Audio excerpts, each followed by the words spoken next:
Dès qu'on a un couple de variables aléatoires, on va vouloir calculer ce qu'on appelle la loi conjointe.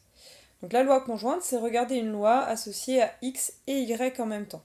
Ce qu'on va calculer, c'est la probabilité que x soit égal à un xi et que y soit égal à un yj, avec xi dans l'univers image de x et yj dans l'univers image de y.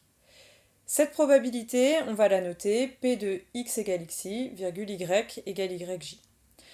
C'est un peu fastidieux parce que si vous avez n valeurs prises par x et p valeurs prises par y, ben en tout vous allez avoir n fois p probabilités à calculer. Mais ceci dit, en général, ces probabilités seront très simples à calculer parce que vous aurez beaucoup d'informations, vous aurez des informations sur x et sur y. Alors le mieux c'est de regarder ça sur un exemple. Donc pour le premier exemple, x c'est le plus petit numéro entre les deux dés qu'on a lancés, y le plus grand.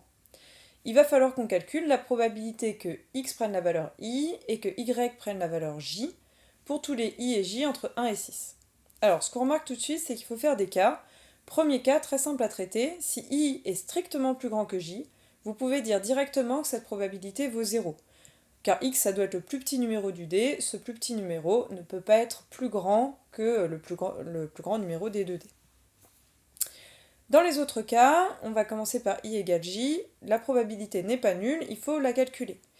Donc je vais noter d1 le résultat du premier dé et d2 le résultat du deuxième dé.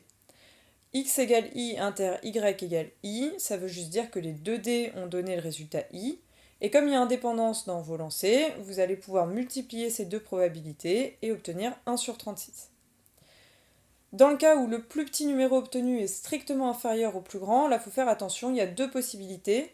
Soit vous avez obtenu i sur le dé 1 et j sur le dé numéro 2, soit c'est le contraire. Donc vous allez avoir cette fois 2 fois 1 sur 36, donc 1 sur 18. Pour noter cette loi, vous allez remplir un tableau qui aura cette fois-ci plusieurs lignes, plusieurs colonnes. Autant de lignes que de valeurs prises par x, autant de colonnes que de valeurs prises par y. Donc là, j'ai re-rempli en fonction de ce qu'on avait trouvé, et ce tableau représente la loi conjointe de x, y. Il faut toujours vérifier, comme dans toute loi de variable aléatoire, que la somme de toutes les cases fait 1. Pour le deuxième exemple, je détaille moins. Ici, il faudra faire le calcul pour chaque case. En fait, vous allez justifier pour certains résultats et pour les autres, vous pourrez remplir directement le tableau.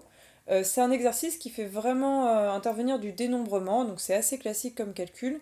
Essayez de le refaire, essayez de bien comprendre les premiers cas et de bien comprendre comment on remplit le reste. Encore une fois, là, il y a des cases où la probabilité est nulle, c'est des cases qu'il faut repérer, c'est des cas où les calculs sont faciles à faire. Vérifiez bien à chaque fois aussi que la somme de toutes les cases fait bien.